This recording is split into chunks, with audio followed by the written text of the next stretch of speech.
Okay, so this week we're going to do a different recording. I know I've been recording in class, but I haven't had a chance to do that yet. So I'm recording this off of my computer. Today we're going to talk about Chapter 11, Engaging Students in Performance Assessment and Reflective Learning. With that said, you do a lot of reflections for me, and that's a way of reflective learning. That's something we'll talk about as we go through this. So we're going to describe the role of assessment and learning, examine the components and features of digital portfolios for teachers and students, actually. Analyze how the democratic process works. They say democratic practices, self-organized learning environments, learning performance, online surveys, rubrics, what you're doing now, promotes student involvement in assessment and evaluation. And finally, explore student participation systems as a learning assessment approach. So you should focus on what is the performance, what is performance assessment for teachers and for students, what do those mean? How can teachers and students use digital portfolios for tools as learning? How can students become actively involved in assessment and evaluation using technology? And finally, how can teachers use student participation systems as effective assessment methods? So we have several dimensions of assessment. They are talking about three here. That's like new teacher assessment, how supervisors will assess your work. So as a teacher, you will be evaluated once a year on all the stuff that you do. And where this is going also is you should have a portfolio of what the work you've done that year, and that should be part of an overall portfolio of your career, which we'll talk a little bit later about. Then we have student assessment. How will you assess your students' learning and your own effectiveness as a teacher? And there's different ways that we can do that. We've talked about formative assessment, summative assessment. Those are some ways. We'll talk about other. And then student self-assessment.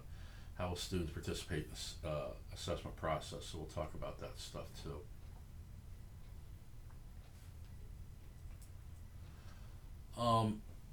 We do, whether you're going to be a teacher or not, you're going to be evaluated in everything you do. No matter what jobs you have, you're going to be evaluated from time to time. So education is no different. We assess our students, obviously, but we also assess and evaluate our teachers. So it's saying assessment occurs across a spectrum from test assessments to performance assessments. Those are generally aligned with students. So when I asked you to do this rubric thing, I asked you to come up with an assessment tool that you're going to use, because it's different the way we assess. We can't just always give a test or always give a quiz. We generally, that would fall under the behaviorist perspective, where we'd have this drill and kill thing, where we drill and practice rather, where we just lecture, give some type of test, and we move on.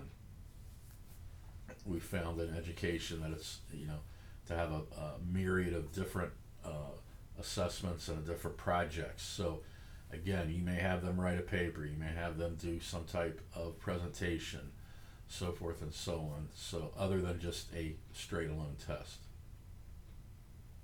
So we do these performance evaluations, and this transformative assessment relies on the day-to-day evidence of students' knowledge and guide adjustments to curriculum instruction. And to me, that's just another way of saying formative assessment. So I am going to add another video in here, and it's when I did a Kahoots with the other two classes. But at the end of the Kahoot, as the teacher, I'm able to look at the data, which you will see in the video, and it shows me all kinds of stuff about how the class performed as a whole, individuals, and so forth and so on. So I get all this data for me to make decisions on what I need to do to improve either the class as a whole or individual students. We'll talk about a little bit more about that in a minute. But this transformative assessment, no single assessment approach can accomplish all of our goals. The balance must be built carefully, considering all the types of things to be assessed and the reason to assess them, and then choosing the assessment approach that best matches these targets and purposes. And that's a big mouthful of words there, but it's a pretty simple concept. We're going to be doing different things, and we need different assessments. Sometimes the answer will be an alternative assessment, sometimes a traditional assessment, and sometimes a combination of the two. So there's really no one cookie cutter way to do this. We base our assessments on what the students are actually doing. Thus is why I wanted you guys to think about your rubric and what you're going to do, how you're going to assess your kids. Okay, and again, remember, this is just an exercise. The rubric thing is an exercise that goes along with the lesson plan, which is also an exercise. Meaning, this is where we're learning how to do this stuff. Okay, so digital portfolios, it's just really collecting a record of your work and growth as a teacher. You want to have it as, if you're going to be assessed during a school year, you want everything you've done up to the point that you're assessed within that school year, and maybe some stuff that you plan to do. And it's really just an organized collection of your work, as it says here. And these are tips for your teaching portfolio. This is for a hard copy one, but you could certainly use these suggestions for a digital one. Again, I could go on and on about this, but we can do standards-based digital portfolios, which means you're aligning your lesson plans or what you're doing with state standards. And we'll talk about that with the project this week, so I'm going to leave this alone. It says the process of reflection is an important feature of portfolios, meaning they want to see what you think about what you have done. So I do everything in this class is mainly reflective. You do a project and you reflect on it. And I like to keep it concise. That's why I say 6 sentences, at least 6 sentences, where you're going to have some rigor in it, but it's not overbearing, but it's not too short either. So that's why I really push for this 6-sentence thing where you say, why does he do this? Why does he do this? Well, there's a reason for it. I want conciseness and brevity. But I don't want you explaining what we're doing, like saying, well, Dr. White said we need to do this, and you write 4 sentences about the project. That's not what I want. I want what you thought of the project, not the directions. So you need to think about that when you're doing reflective work. So it says the portfolio lets you assess your practices and your strengths and weaknesses as a teacher.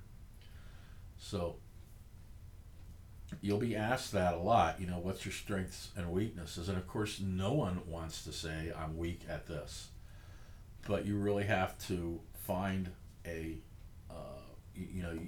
realistically, you're not good at everything, and you need to let them know that these are things that you feel you need to work on. Now, when people ask me this stuff, I say my strengths and weaknesses are one thing, and that's my passion for teaching. I have great strength and passion for teaching, and I'm very intense about it, and I want things to succeed, and I work really hard to achieve that in whatever I'm doing in my teaching. My weakness is when stuff doesn't go the way I think it should go, then I get too upset about it. And sometimes, I'll step on people's toes that I shouldn't be stepping on, and so forth and so on. So that's generally what I say when people ask me what my strengths and weaknesses are. So the portfolios and reflection help you think about your professional growth and to think creatively about your future teaching. This photo on the right is, we all come up with questions that we want answers to, and then we struggle with them and make real meaning out of them, and then we come up with good ideas. So that's realistic good ideas. And this is a telling graphic here when it's explained. And then when we take these ideas, we have to keep cultivating them to keep them growing. So that's what you need to think about when you're reflecting as well. What did you struggle with to make meaning out of, and what ideas did you come up with? And when you think about that a little bit, you'll understand what I'm saying. Okay, so involving students in learning and assessment. So student involvement and assessment empowers students to help prepare them for active participation in a democratic society. So if you've looked at any of my other videos on this class, I've stated a couple times that a classroom cannot be a democracy. Can't be a democracy because there has to be boundaries, there has to be rules. With that said, we can have some democratic processes within the class, meaning we can have students involved in planning and assessment. And when we do that, students take ownership of it and they're more involved in the learning process. And that happens with feedback both from the students and the teachers. So we'll talk about this a little bit more here. So in democratic schools, and there's not a whole lot of them that are truly democratic schools, particularly public schools, students and teachers make substantive decisions about educational operations, academic, and school rules. So we can get input from students, and we can have students from time to time decide what they might want to do and take suggestions on how they may want to do a final project or how some type of other thing may go. And an example of that would be my student down at the DRS, my former student who's now a teacher. He teaches engineering, and he wanted them to come up with an idea for some type of catapult. Now they had several different designs because they were going to build a big giant one that could hurl a pumpkin across the courtyard in the DRS. So it was going to be big, and they're still doing that right now. But he gave the students a choice of what kind they wanted to build: a trebuchet, just a basic catapult, some type of gun type thing that will hurl a projectile. So he let them have their voice in the decision of what they wanted to do. He wanted to get content across to them. He wanted to get engineering concepts, math concepts, science concepts as a STEM class, and he thought this would be a great way to do it. But he gave the students, he had some input, the students had some input. And right now they're building it, and hopefully they'll get it done before the class is over and I can show some videos of it. So democratically inclined teachers can bring this principle into their classrooms even if they're not in a democratic school. Because again, democratic schools are not prevalent. They're very kind of like specialized schools. And it just really can't be that way because there's just too much going on in a public school, for example, to do that with every child in that school. There's just too many problems. So we really don't have them. Again, we can put some components of them in the classroom. Self-organized learning environments are kind of the same thing. SOLs, they are not prevalent in most schools, but again, we can put some components into that. They're informal, largely teacherless settings, are built around collaborative exploration and student interests. So these are more specialized things. They're not really widespread. And then there's a lot of collaboration that goes along with this. It says future souls could, and the key word there is future souls could exist in the cloud, connecting learners in widely separated communities. The bolded text here is directly from your book. Both democratic classrooms and self-organized learning environments depend on teachers fostering student engagement with a balance of teacher-chosen and student-chosen activities. So sometimes when we see this democratic stuff and the soul stuff, it's like the students have total control. That's not the way it works at all.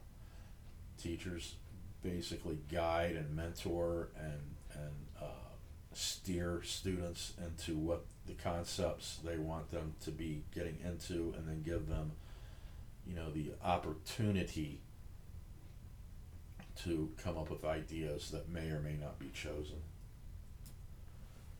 Digital portfolio for students. So we try to do this for you guys, particularly my teacher education students. We like for you to have a portfolio as a student, and it's hopefully something that you'll transfer to your learning and have your students do. But it does have advantages and disadvantages. So we'll look at the advantages. It's accessible and portable, and it can be edited at all times, because again, it's not a hard copy, so it's easy to edit that stuff. It can encourage new creative expression, increase portfolio builders' tech skills, which is certainly true. And you can connect to a wider opportunity, or a wider community rather, meaning you can get a lot of people to see this. So those are really good advantages of having students do that. The graphic says you can share with friends and family, take ownership of learning, become self-directed learners, help for studying abroad if that's what you're going to do, a window into the Maker's Loft classroom. You can track growth. Parents and teachers can track growth through these things, and connect and celebrate the achievement. All these things are great, but there are some drawbacks, and that is it requires class time to achieve tech mastery.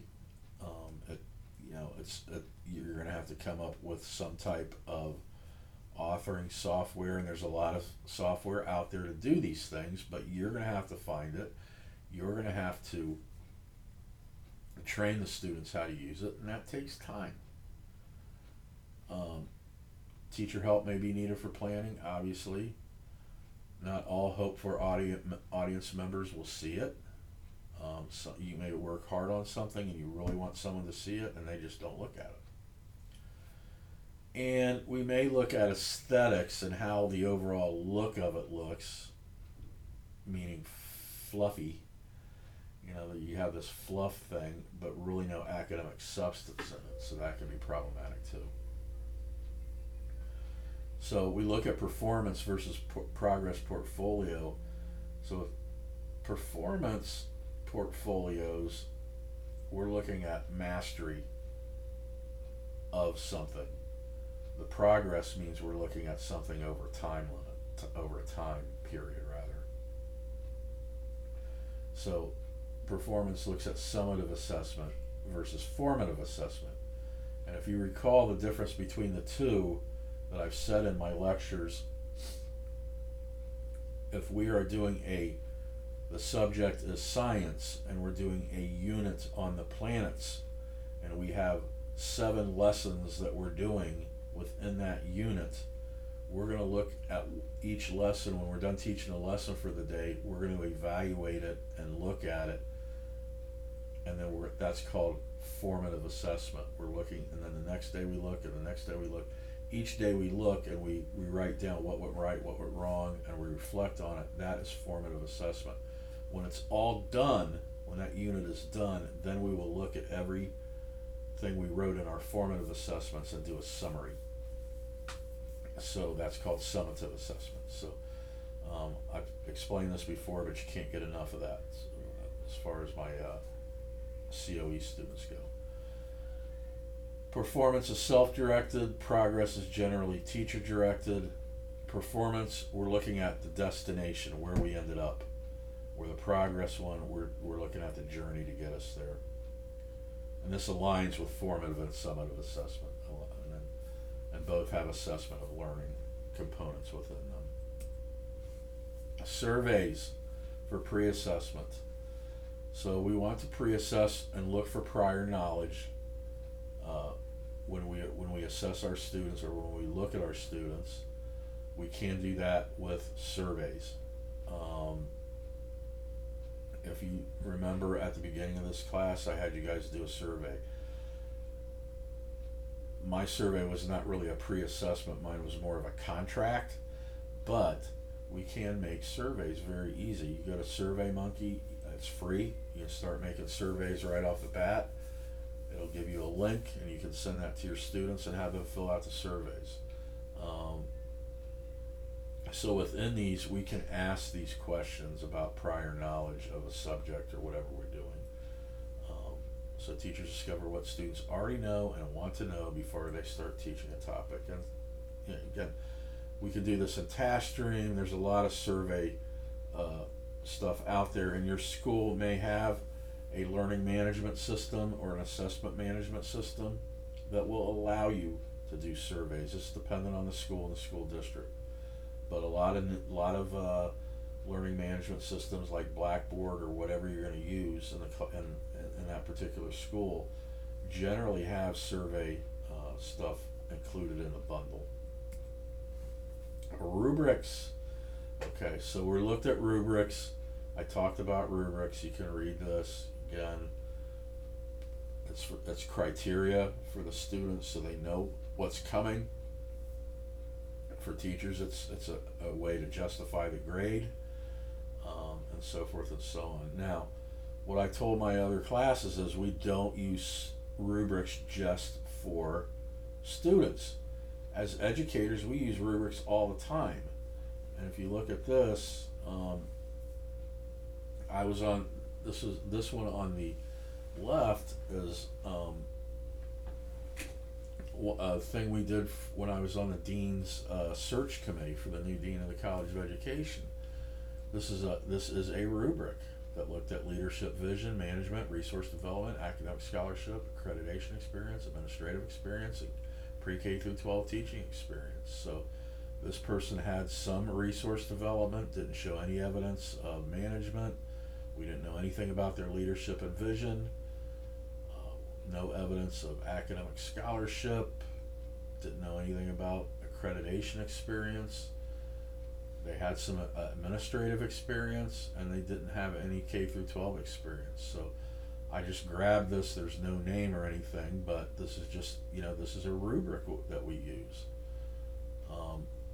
Again, in schools, at this level in college, but in K through 12 schools, this is an evaluation rubric of when to use technology. So this could be given to any teachers, administrators, and so forth and so on. So my point is, we use rubrics a lot, and they don't all look like the one you're going to do Ruberstar. They can just be this criteria or that criteria.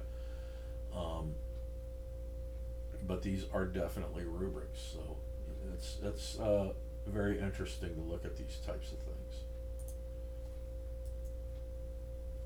Again, student participation systems and clickers. So offering real-time electronic exchanges between student and teacher. So you will be asked to watch the Kahoot video, because I did a Kahoot on goals and objectives with the students in the other class, and you can see how they did. But it's really important that you watch the end of it, because that has all the feedback that I can use to and I explain it to the students of how to use the data that they provided with Kahoots. And it's free, and it's a really good way to do this instant feedback and real-time electronic exchanges and all these other things that we're talking about here. So um, they're talking about clickers again here, so we could do stuff like brief surveys, um, and I could do that in like GroupMe. So I really don't need a clicker to do that, but I could do surveys and quick surveys and GroupMe, questions and polls. We could do short quizzes and all these other things, so that really we're going to find out one of these 5 things about each student that they completely understand. They understand pretty well. They could use more practice. They're going to need some help, and or they don't understand. And this is a really good way to do this stuff. High stakes tests. So high stake tests are really teachers don't like them. Teachers feel they're teaching to the test and not the student and all that stuff. But it's something that's not going to go away anytime soon. So we have to embrace them for what they are and get through them. You know, there is all this text. I love this photo here that the child is doing yoga, getting ready for his high stakes test, because it's also can be very troubling for the students. It puts a lot of pressure and sometimes undue pressure. But we can have technology out there that can help students, and that they are participation systems that can both answer and analyze questions and get the content review and test taking practice skills, and thoughtful discussions can occur through that within the classroom. So the bottom line here, and I'll talk more about it in your book, is there are ways to prepare through technology for high stakes tests. So the last slide here is really, we can use all this stuff to reveal and clarify student misconceptions. So anonymity, avoid student embarrassment over mistakes. So when we're doing clickers and Kahoots and stuff, students don't have to give their real names. They can give a number we designate to them, or whatever, some way that we can that we as a teacher can identify them, but the other students can't. Anonymity is a big deal because it lets the person actually be themselves in an anonymous manner. But we can, really look for the mistakes that are made and help with that. I put this last graphic up. This is the pros and cons of a flipped classroom. And if you recall, a flipped classroom is basically when the teacher gives a student information that they want them to have prior to class, usually in some digital format, so that when they come to class, they're ready to go. And it's essentially homework. They have to look at all this stuff so that and have these concepts ready, that when they are in class the next day or whenever they meet again, they can be ready to rock. This can work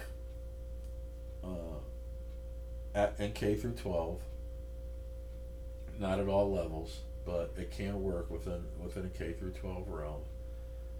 But the teacher really has to be in tune with their students, and sometimes that doesn't happen. But the pros are students have more control. It promotes self-centered learning and collaboration. All true. Lessons and content are more accessible, providing there's tech access, which is problematic. Assess, easier for parents to see what's going on.